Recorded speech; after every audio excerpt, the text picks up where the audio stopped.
ہے اس کے ساتھ یا اللہ کے فرشتے ہوتے ہیں یا شیطان ہوتا ہے، دونوں میں سے ایک ہوتا ہے۔ اگر فرشتے ہوں گے تو شیطان نہیں ہوگا، اور اگر شیطان ہوگا تو فرشتے نہیں ہوں گے۔ اور اللہ تعالیٰ نے حضرت محمد مصطفیٰ صلی اللہ علیہ وسلم سے یہ بتایا ہے کہ کن اعمال کی وجہ سے تمہارے ساتھ اللہ کے فرشتے ہوں گے اور کن اعمال کی وجہ سے تمہارے ساتھ اللہ کے فرشتے نہیں ہوں گے۔ آج کے جمعے میں ان اعمال کا ذکر کیا جائے گا جن کی وجہ سے اللہ کے فرشتے تمہارے ساتھ ہوں گے، اور گھر میں اگر وہ عمل کرو گے تو اللہ کے فرشتے گھر میں تمہارے ساتھ ہوں گے، اگر بازار میں کرو گے تو بازار میں ہوں گے، اگر دکان میں کرو گے تو رحمت کے فرشتے تمہارے ساتھ دکان میں ہوں گے۔ پہلے نمبر پر حضور صلی اللہ علیہ وسلم کی حدیث ہے، اِنَّ لِلَّهِ مَلَائِكَةً يَطُوفُونَ فِي الطُّرُقِ، کہ اللہ کے فرشتے آسمانوں سے زمین پر آتے ہیں اور پھر راستوں میں چکر لگاتے ہیں، دائیں بائیں آگے پیچھے وہ پھرتے ہیں، اور یلتمسون اہل الذکر، اور جو اللہ کا نام لینے والے، اللہ کا ذکر کرنے والے لوگ ہوتے ہیں، ان لوگوں کو وہ تلاش کرتے ہیں۔ اللہ کا ذکر سے کیا مراد ہے کہ یعنی وہ سبحان اللہ پڑھتے ہیں، الحمدللہ پڑھتے ہیں، اللہ اکبر پڑھتے ہیں، استغفر اللہ کہتے ہیں، گویا کہ ان کی زبان سے کوئی نہ کوئی یعنی جو ہے وہ اللہ کا نام کسی نہ کسی طریقے سے نکلتا رہتا ہے، گویا کہ یہ لوگ اللہ کا ذکر کرنے والے لوگ شمار ہوتے ہیں۔ ایک حدیث میں آتا ہے کہ حضور صلی اللہ علیہ وسلم نے فرمایا کہ سبحان اللہ والحمدللہ واللہ اکبر،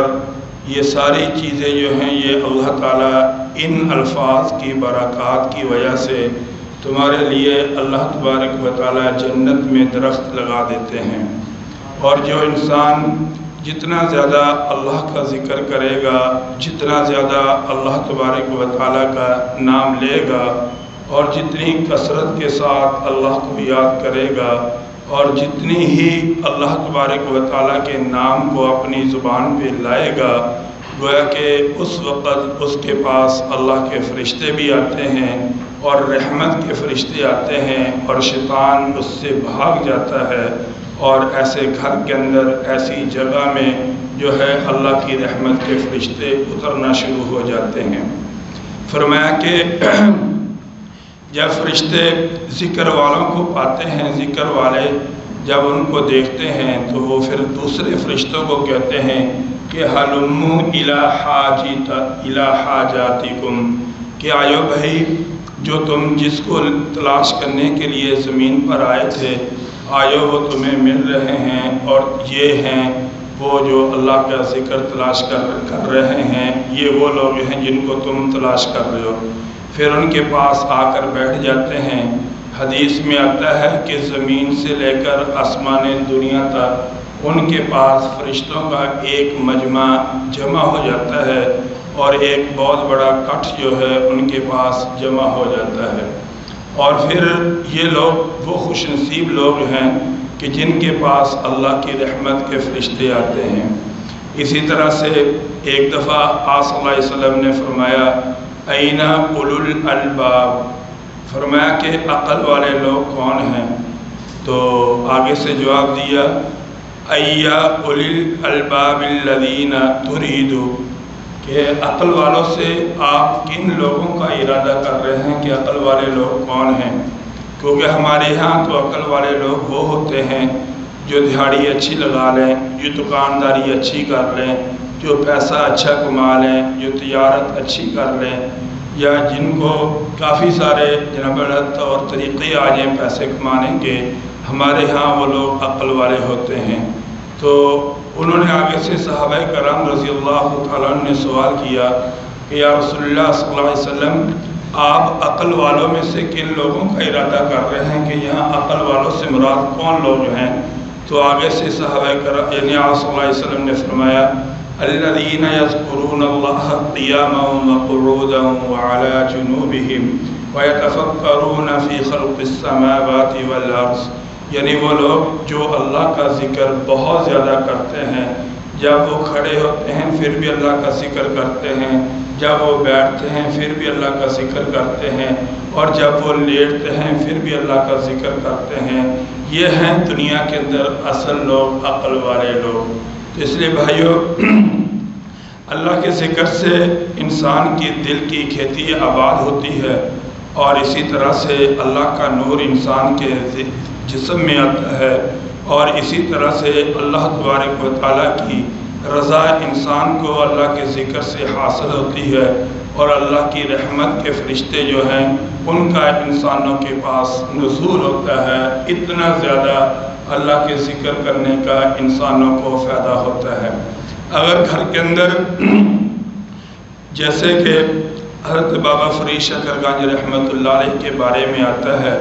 کہ ان کی والدہ نے جب ان کی پرورش کی، اور جب یہ اپنی ماں کے پیٹ میں آئے، ایک نیک صالح عورت تھی، اور یہ ہر وہ کام جو اللہ کے ذکر سے کیا کرتی تھی، اللہ کے نام سے کیا کرتی تھی، اسی وجہ سے اللہ تعالیٰ نے بابا فرید شکر گنج رحمۃ اللہ علیہ کو ایک بہت بڑا اللہ کا ولی بنا دیا۔ اسی طرح سے عبد القادر جیلانی رحمۃ اللہ علیہ، ان کے بارے میں آتا ہے کہ ان کی ماں بہت نیک عورت تھی اور بڑی ہی سنت کے مطابق زندگی گزارتی تھی، جس کی وجہ سے اللہ نے ان کے بیٹے کو اپنا دوست اور اپنا ولی بنایا۔ آج بھی اگر گھروں کے اندر کھانے کے وقت اللہ کا ذکر کیا جائے، اور اسی طرح سے سالن پکانے کے وقت اللہ کا ذکر کیا جائے، اسی طرح سے بچوں کی محفل میں بیٹھ کر اللہ کا ذکر کیا جائے، اور ان کو تھوڑی بہتی تعلیم سکھائی جائے کہ گھر میں کیسے داخل ہونا ہے، السلام علیکم ورحمۃ اللہ پڑھ کر آنا ہے، اور اسی طرح جاتے ہوئے بھی السلام علیکم کہنا ہے، اور اس طرح خود بھی جب بھی بچوں کو روٹی کھلائی جائے تو اللہ کا نام لے کر ان کے سامنے روٹی رکھی جائے، تو انشاءاللہ اس گھر کے اندر اللہ کی رحمت کے فرشتے بھی آئیں گے، اور وہاں رحمت بھی آئے گی، اس گھر کے اندر سکون بھی ہوگا، لڑائی جھگڑے سے بھی بچت ہوگی، اور اسی طرح سے زندگی کے اندر بھی سکون آئے گا، ذہن کے اندر بھی سکون آئے گا اگر یہ عمل انسان کرے۔ تو میرے بھائیوں، دوسرا عمل جو انسان کرے گا کہ وہاں اللہ کے فرشتے آتے ہیں، فرمایا البیت الذی اذا قرئ فیہ القرآن حضرتہ الملائکہ، فرمایا کہ وہ گھر جس میں اللہ کا قرآن پڑھا جائے، یعنی قرآن پاک کی تلاوت کی جائے، فرمایا کہ وہاں اللہ کی رحمت کے فرشتے آتے ہیں۔ کہ جب بھی انسان اپنے گھر کے اندر قرآن کھولے گا، قرآن پڑھے گا، تو گویا کہ اللہ کے فرشتوں کی وہاں حاضری ہونا شروع ہو جاتی ہے۔ وَنَقَّبَتِ الشَّيَاطِينُ،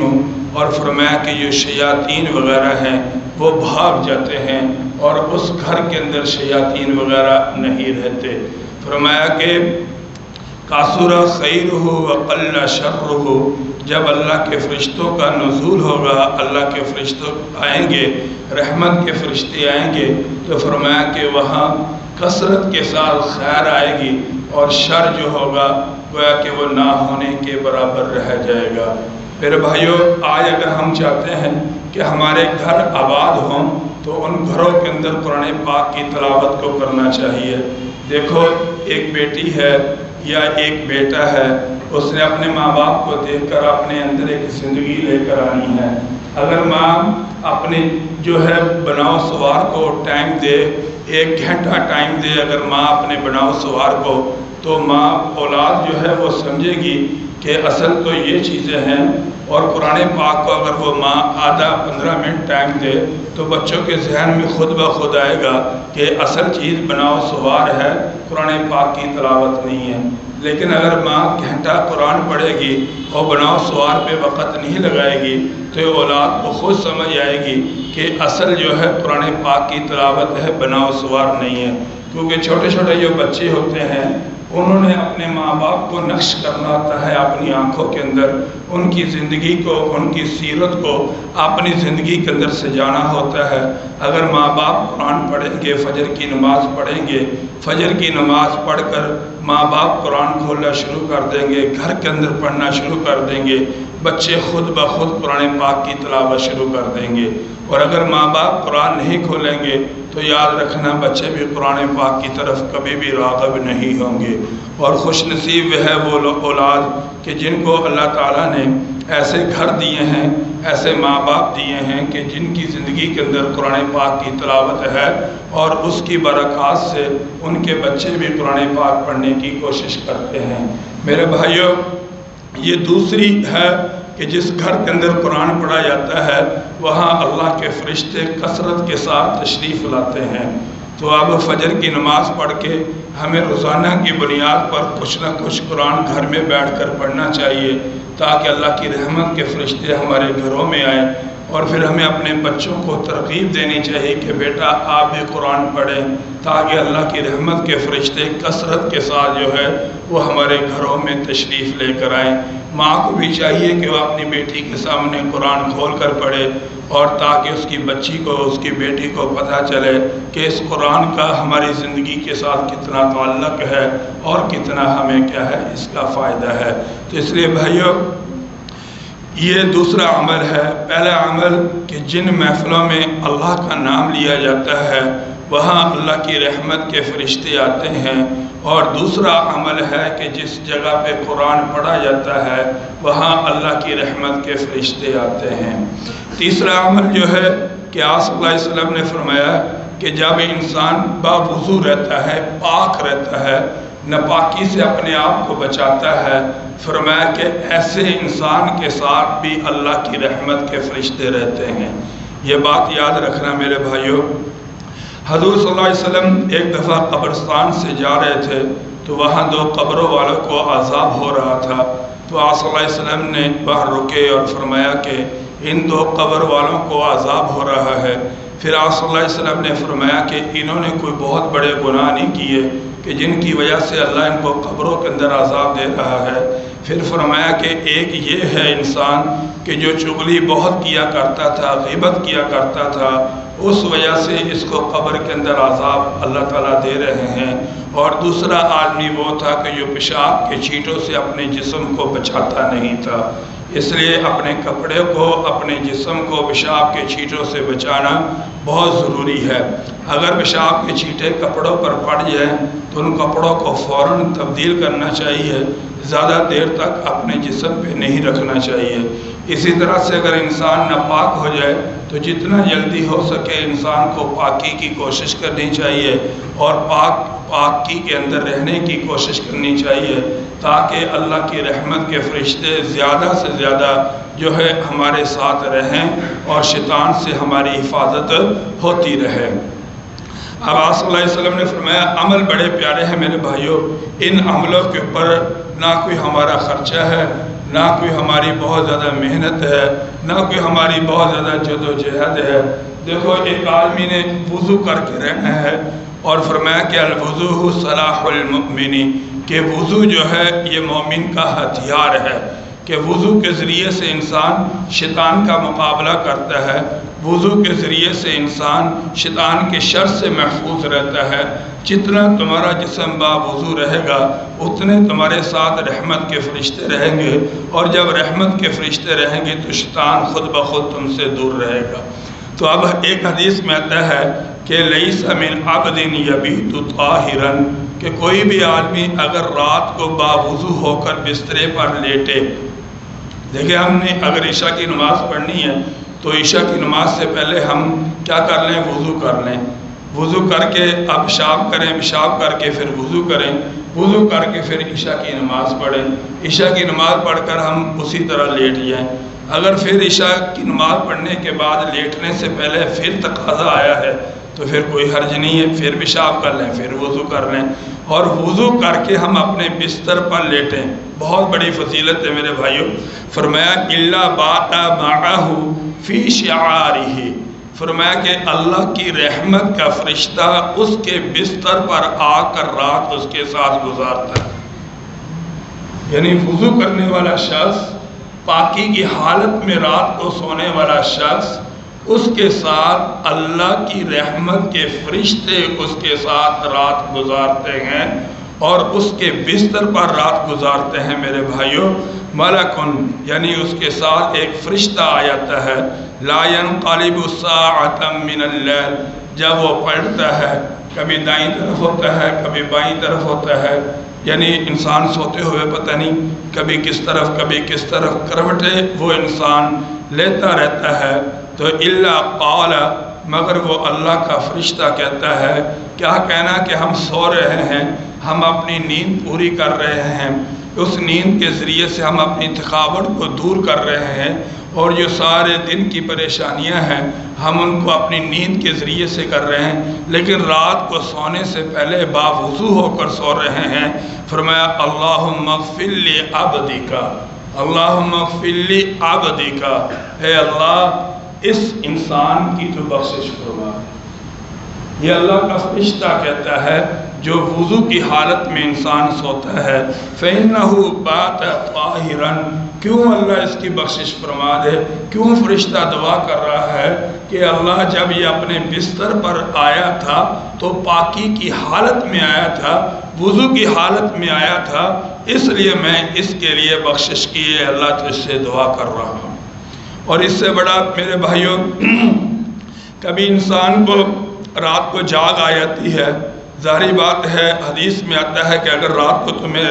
جب جاگ آئے تو، اور جاگنے کے بعد جب کبھی رات 2 بجے 3 بجے یا 1 بجے کبھی آنکھ کھولے تو بجائے دائیں بائیں آگے پیچھے مشغول ہونے سے پہلے یعنی فوراً اللہ کو پکارو، فرماؤ کہ جو بھی عرض کرو گے، جو دعا مانگو گے، جو اللہ کے سامنے ہاتھ پھیلاؤ گے، جو اللہ کے سامنے اپنی ضروریات رکھو گے، حاجات رکھو گے، فرمایا کہ اللہ تبارک و تعالی جو انسان رات کو وضو کی حالت میں سوتا ہے اور پھر جب رات کی کسی تنہائی میں وہ اٹھتا ہے، پھر اٹھ کر جو دعا مانگتا ہے اللہ وضو کی برکت سے اس کی دعا کو قبول فرماتے ہیں۔ جو بھی دعا کرو گے، صرف فضیلت کیا ہے کہ ہم نے سوتے ہوئے وضو کی حالت میں سونا ہے۔ جب انسان سو جاتا ہے وضو تو ٹوٹ جاتا ہے،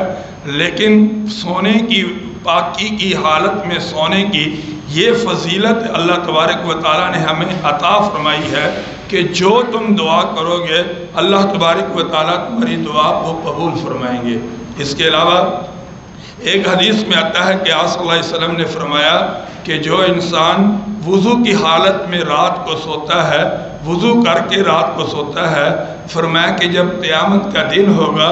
جہاں شہیدوں کی صفیں لگی ہوئی ہوں گی، وہاں وہ لوگ جو وضو کی حالت میں رہنے والے ہوں گے، جن کا دن کو بھی وضو ہوگا، رات کو بھی وضو ہوگا، پاکی کی حالت میں زندگی بسر کرنے والے ہوں گے، فرمایا کہ وہ شہیدوں کی صفوں میں قیامت کے دن وہ لوگ کھڑے ہوں گے۔ میرے بھائیوں، فَأُولَئِكَ الَّذِينَ أَنْعَمَ اللَّهُ عَلَيْهِمْ مِنَ النَّبِيِّينَ وَالصِّدِّيقِينَ وَالشُّهَدَاءِ وَالصَّالِحِينَ کہ 4 ہستیوں پہ اللہ نے دنیا میں انعام کیا ہے۔ پہلی ہستی انبیاء ہیں، دوسری ہستی صدیقین ہیں، تیسری شہداء ہیں، اور چوتھی اللہ کے ولی لوگ ہیں۔ اور ہم دعا کرتے ہیں کہ اللہ صراط الذین انعمت علیہم، کہ اللہ ہمیں ان لوگوں کا راستہ دکھا جن پر تو نے انعام کیا ہے، اور انعام ان 4 ہستیوں پہ ہوا ہے کہ ان پہ اللہ نے انعام کیا ہے۔ اور جو آدمی وضو کی حالت میں رات کو سوئے گا، فرمایا کہ قیامت کے دن شہداء کی صفوں میں وہ انسان کھڑا ہوگا۔ کتنا بڑا مقام ہے۔ اور وضو کی حالت میں سونے والے کو ایک تو دعا قبول ہوتی ہے، دوسرا اللہ کی رحمت کے فرشتے نازل ہوتے ہیں، تیسرا شیطان سے اس کی کیا ہوتی ہے؟ حفاظت ہوتی ہے۔ گویا کہ 3 طرح کے لوگ ہو گئے ہیں جن کے ساتھ اللہ کی رحمت کے فرشتے ہوتے ہیں۔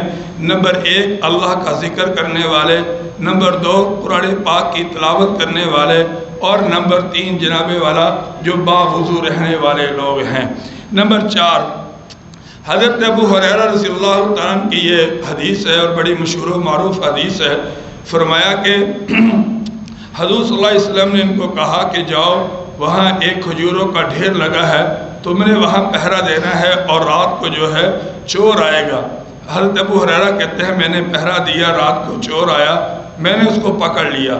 اس نے کہا کہ میں غریب آدمی تھا، میرے بچے بھوکے مر رہے تھے، میرے پاس کوئی ہیلا وسیلہ نہیں تھا، اس لیے میں چوری کرنے آیا، مجھے معاف کر دے۔ حضرت ابو ہریرہ کہتے ہیں میں نے اس کو چھوڑ دیا۔ حضور صلی اللہ علیہ وسلم نے فرمایا کہ تو نے اس چور کے ساتھ کیا کیا؟ تو میں نے کہا یا رسول اللہ وسلم، میں نے بڑے واسطے دے رہا تھا، میں نے اس کو چھوڑ دیا۔ کہا رات پھر آئے گا، پھر آیا، پھر پکڑ لیا، پھر اس نے واسطے غصے دے کر پھر چلا گیا۔ پھر تیسرے دن میں نے کہا کہ آج میں تجھے نہیں چھوڑوں گا۔ تو کہنے لگا کہ ابو ہریرہ میں تجھے ایک وظیفہ بتاتا ہوں، اگر تو وہ پڑھ لیا کرے گا کبھی تیرے پاس شیطان نہیں آئے گا، بلکہ تیری چیزوں کی حفاظت اللہ کے فرشتے جو ہیں آسمانوں سے اتریں گے اس عمل کی برکت کی وجہ سے، اور تیرے جسم کی، تیری جو ہے گھر کی، وہ خود حفاظت کریں گے اور تیرا کوئی نقصان نہیں کر سکیں گے۔ تو میں نے کہا کہ آپ مجھے بتائیں وہ کون سا وظیفہ ہے؟ تو کہا کہ آیت الکرسی، جب بھی تم پہرا دو تو آیت الکرسی پڑھ لیا کرو، تمہارا زندگی میں کبھی نقصان نہیں ہوگا۔ حضرت ابو ہریرہ کہتے ہیں میں نے اس کو چھوڑ دیا اور میں رسول اللہ صلی اللہ علیہ وسلم کے پاس آیا اور میں نے پورا واقعہ بیان کیا۔ فرمایا کہ وہ تھا شیطان اور جھوٹا تھا، لیکن بات سچی کر گیا۔ اور یہ بات پکی ہے میرے بھائیوں، یہ ہمیں اپنے دماغ کے اندر بٹھا لینی چاہیے کہ اگر ہم رات کو آیت الکرسی اپنے گھر میں پڑھ کر سوئیں گے تو اللہ کی رحمت کے فرشتے ہمارے گھروں میں ساری رات پہرا دیں گے اور ہمارا نقصان نہیں ہوگا۔ اور اسی طرح سے اگر دکان سے جاتے ہوئے آیت الکرسی پڑھ کر جائیں اور صبح جب دکان کھولے تو آیت الکرسی پڑھ کر دکان کھولیں، کبھی انشاءاللہ ہمارا ایک روپے کا بھی نقصان نہیں ہوگا۔ یہ حضور صلی اللہ علیہ وسلم کا وعدہ ہے کہ آیت الکرسی پڑھنے والے انسان کو اللہ کی طرف سے یہ مقام ملے گا۔ اور ایک بات اور یاد رکھنا، فرمایا کہ جو فرض نماز کے بعد آیت الکرسی پڑھتا ہے، ایک حدیث میں آتا ہے کہ فرض نماز کے بعد جو آیت الکرسی پڑھتا ہے تو اللہ یعنی اس کے اور جنت کے درمیان میں فرمایا کہ اتنا واسطہ ہوتا ہے کہ اگر اس کو موت آ گئی تو بغیر حساب کتاب کے وہ شخص کیا ہوگا؟ جنت میں چلا جائے گا۔ تو اس لیے بھائیوں یہ بھی ایک چوتھا عمل ہے جو ہمارے ساتھ فرشتے رکھنے کا عمل ہے کہ جو انسان یہ عمل کرتا ہے اللہ کی رحمت کے فرشتے اس کے ساتھ اترتے ہیں۔ ایک بہت بڑے عالم ہیں، انہوں نے واقعہ سنایا کہ ہم ایک دفعہ ایک جگہ بیٹھے تھے تو وہاں کچھ کارگزاری شروع ہوئی، تو وہاں کچھ لوگوں نے ہمیں ایک واقعہ سنایا، تو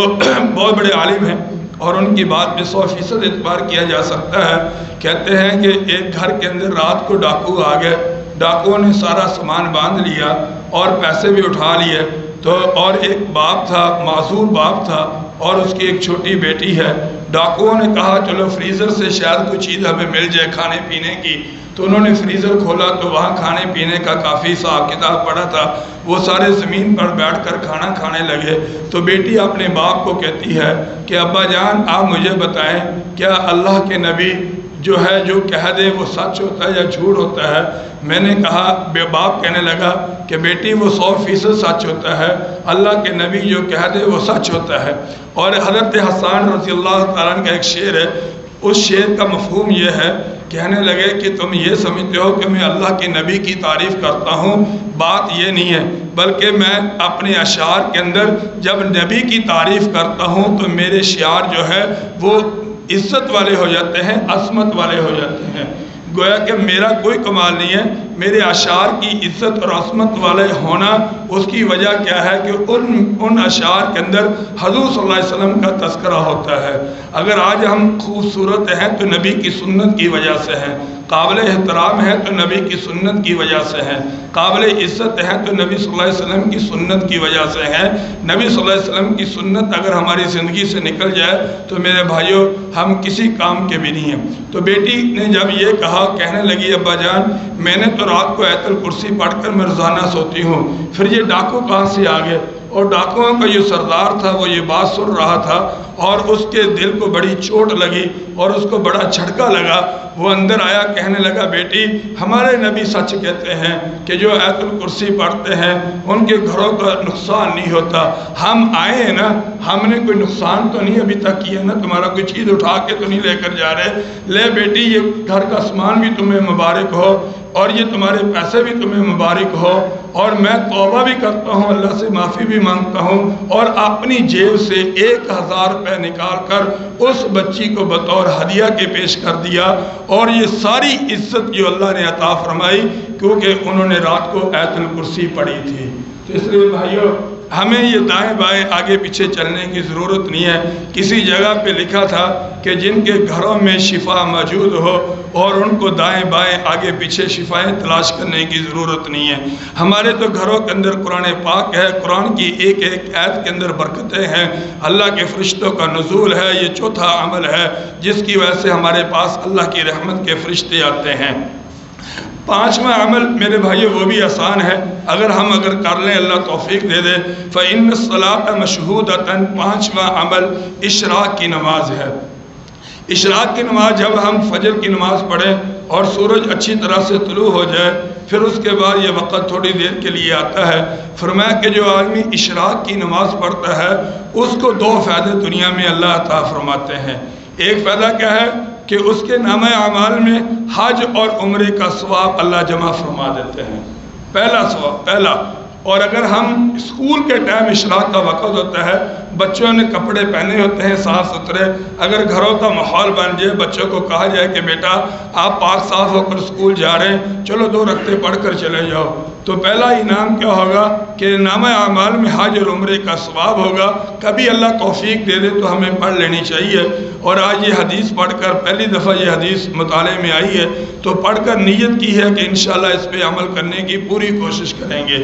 اور دوسرا انعام کیا ہے؟ فرمایا کہ اللہ کی رحمت کے فرشتے تمہارے ساتھ ہو جائیں گے اور شیطان سے تمہاری حفاظت ہو جائے گی۔ یہ پانچواں عمل ہے۔ پہلا ذکر اللہ، دوسرا تلاوت قرآن پاک، اور تیسرا باوضو رہنا، چوتھا آیت الکرسی پڑھنے والا انسان کہ اس کے ساتھ اللہ کی رحمت کے فرشتے ہوتے ہیں، اور اس کے بعد جو انسان اشراق کی نماز پڑھتا ہے، اور اس کے بعد ایک آگے عمل ہے درود پاک پڑھنے والا۔ حدیث میں آتا ہے ان للہ ملائکۃ سیاحین فی الارض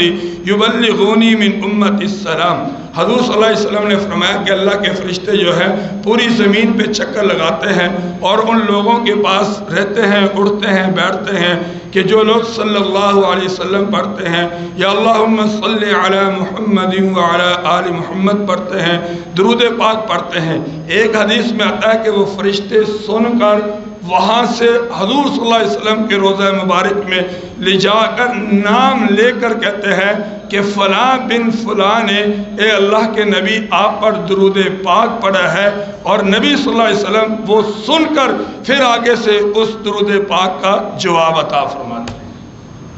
یہ فرمایا کہ یہ درود پاک پڑھنے والا انسان ہے گویا کہ اس پہ بھی اللہ کی رحمت کے فرشتے آتے ہیں، اور پھر فرمایا کہ جو عذاب یعنی جو شیطان ہے وہ دور ہو جاتا ہے۔ ایک حدیث میں آتا ہے کہ جب درود پاک پڑھنے والا ہوتا ہے اس کی زبان سے جب درود نکل رہا ہوتا ہے تو اللہ کے فرشتے جو ہیں وہ اپنا منہ جو ہے ہونٹ مبارک جو ہے پڑھنے والے کے ہونٹ مبارک کے ساتھ لگا لیتے ہیں، اور اس طرح وہ درود پاک اپنے جسم میں وہ منتقل کر کے پھر روضہ رسول تک پہنچاتے ہیں۔ تو میرے بھائیو یہ بھی ایک بہت بڑا عمل ہے، اس کو بھی ہمیں کرنا چاہیے، زیادہ سے زیادہ کرنا چاہیے۔ اس کے بعد فرمایا کہ طالب علم کہ جو بھی انسان علم کو طلب کرتا ہے اللہ کی رحمت کے فرشتے ان پر بھی آتے ہیں۔ اس کے لیے ہمیں کوئی بہت زیادہ دور جانے کی ضرورت نہیں ہے، بلکہ حدیث میں آتا ہے تحفہ بأجنحۃ الملائکہ کہ اللہ کے فرشتے ان کو اپنے پروں کے ساتھ گھیر لیتے ہیں۔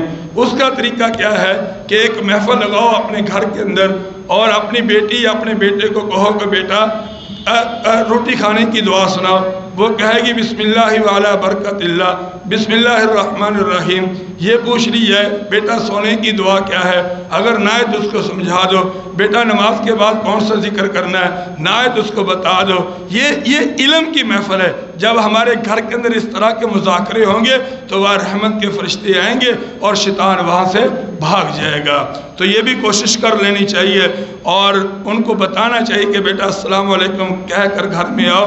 السلام علیکم کہہ کر گھر سے جاؤ۔ اس کے بعد ایک اور عمل اس سے بھی بڑا، کبھی سنتے پڑھنے کا یعنی ہوئے موقع ملے یا کبھی نفل پڑھنے کا موقع ملے تو ہم جہاں پڑھتے ہیں نا ربنا لک الحمد حمدا کثیرا طیبا مبارکا فی، یہ بھی سال پڑھ لینا چاہیے۔ حدیث میں آتا ہے کہ آپ صلی اللہ علیہ وسلم ایک دفعہ نماز پڑھا رہے تھے تو ایک صحابی نے آپ کے پیچھے پڑھا، آپ نے کہا بھائی کس نے پڑھا؟ وہ صحابی پریشان ہونے لگا کہ آج میری خیر نہیں ہے۔ فرمایا نہیں مجھے بتاؤ کس نے پڑھا؟ تو وہ کہنے لگے یا رسول اللہ میں نے پڑھا۔ فرمایا کہ جب تو نے یہ پڑھا تھا 39 فرشتے آسمانوں سے زمین پر آئے اور اس اجر کو پہلے لے جانے میں ہر فرشتہ کوشش کر رہا ہے کہ اس عمل کو میں نے آسمانوں پر لے کر جانا ہے۔ گویا کہ حمدن کثیرن طیبا مبارکن پڑھنے والے پر بھی اللہ کی رحمت کے فرشتے نازل ہوتے ہیں۔ اس کے بعد ایک عمل، ہمارا وقت بھی ہو گیا ہے میرے بھائیوں، تو انشاءاللہ آگے چلیں گے پھر۔ تو بہرحال یہ جو عمل ہم نے سنے ہیں ان پہ عمل کرنے کی کوشش بھی کرنی ہے کہ باوضو رہو، آسان عمل ہے، مشکل نہیں ہے۔ فائدہ کیا ہوگا؟ ہمارے ساتھ اللہ کی رحمت کے فرشتے آئیں گے اور جو شیطان ہے اس سے ہماری حفاظت ہوگی، اور جس کی شیطان سے حفاظت ہوگی وہ آخرت دنیا میں بھی کامیاب ہے، آخرت میں بھی کامیاب ہے۔ وآخر دعوانا ان الحمدللہ رب العالمین۔